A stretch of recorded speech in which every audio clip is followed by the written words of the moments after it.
معروف قانون دان اعتزاز احسن سمیت کئی نامور آئینی اور قانونی ماہرین نے پاکستان میں صدارتی نظام کے نفاذ کو ناممکن قرار دیتے ہوئے کہا ہے کہ ایسا کرنے کے لیے موجودہ پارلیمنٹ کے ذریعے کسی آئینی ترمیم کی ضرورت نہیں بلکہ نئی آئین سازی کے لیے ایک نئی قانون ساز اسمبلی کی ضرورت ہوگی۔ لہٰذا بڑا سوال یہ ہے کہ یہ آئین ساز اسمبلی کیسے وجود میں آئے گی، کیونکہ آئین میں اس کا کوئی طریقہ کار نہیں دیا گیا۔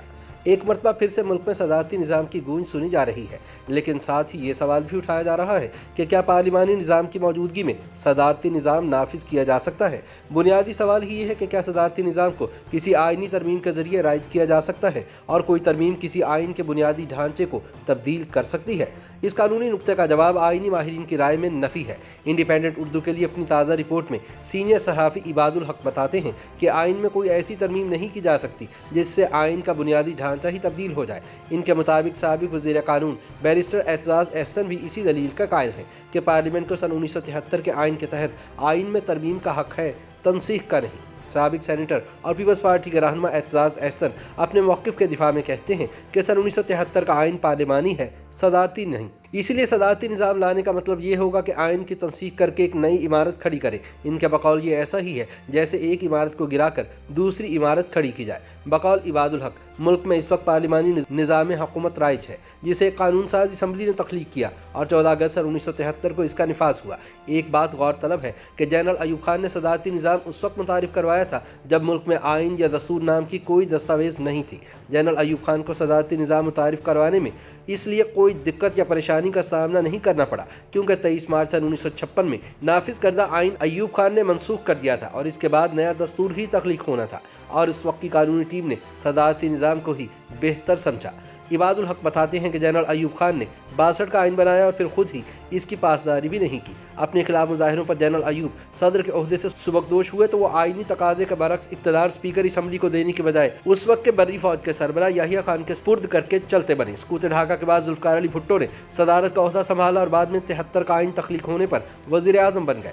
عباد الحق بتاتے ہیں کہ ذوالفقار علی بھٹو ملک کے واحد سیاستدان ہیں جو صدر اور وزیر اعظم کے عہدوں پر فائز رہے۔ یہ بحث بھی اپنی جگہ موجود ہے کہ 8ویں اور 17ویں ترمیم کے بعد ملک کا آئین صدارتی بن گیا تھا، لیکن ایسا نہیں ہوا بلکہ وزیر اعظم کے اختیارات لے کر صدر مملکت کو زیادہ طاقتور کیا گیا ہے۔ آئین کا بنیادی ڈھانچہ تبدیل نہیں ہوا تھا۔ 8ویں اور 17ویں ترمیم کے بعد یہ ضرور ہوا تھا کہ صدر مملکت اپنی مرضی سے اسمبلی کو تحلیل کر سکتے تھے اور آرمی چیف کو نامزد کرنے کا اختیار بھی وزیر اعظم کی بجائے صدر مملکت کے پاس چلا گیا تھا۔ اس طاقتور اختیار کے باوجود ملک میں پارلیمانی نظام حکومت چلتا رہا۔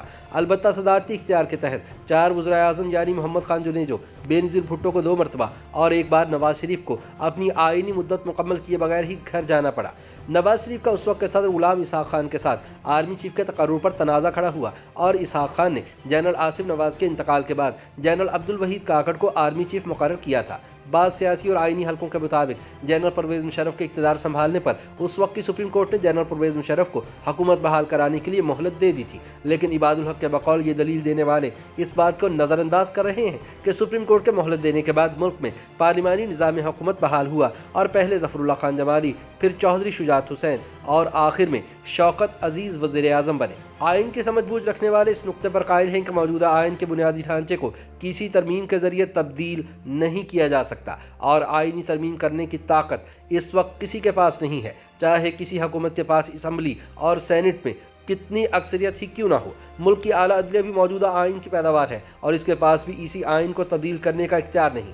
ملک میں صدارتی نظام حکومت متعارف کروانے کی بحث جس قدر دلچسپ ہے، اسے رائج کرنا اتنا ہی مشکل کام ہے کیونکہ کسی جماعت کے منشور میں صدارتی نظام متعارف کروانے کی کوئی شک شامل نہیں ہے۔ آئینی ماہرین کا کہنا ہے کہ نئے آئین کے لیے ایک نئی قانون ساز اسمبلی کی ضرورت ہوگی، لیکن یہ اسمبلی کیسے وجود میں آئے گی اس کا کھوج لگانے کی ضرورت ہے کیونکہ آئین میں اس حوالے سے کوئی طریقہ کار وضع نہیں کیا گیا۔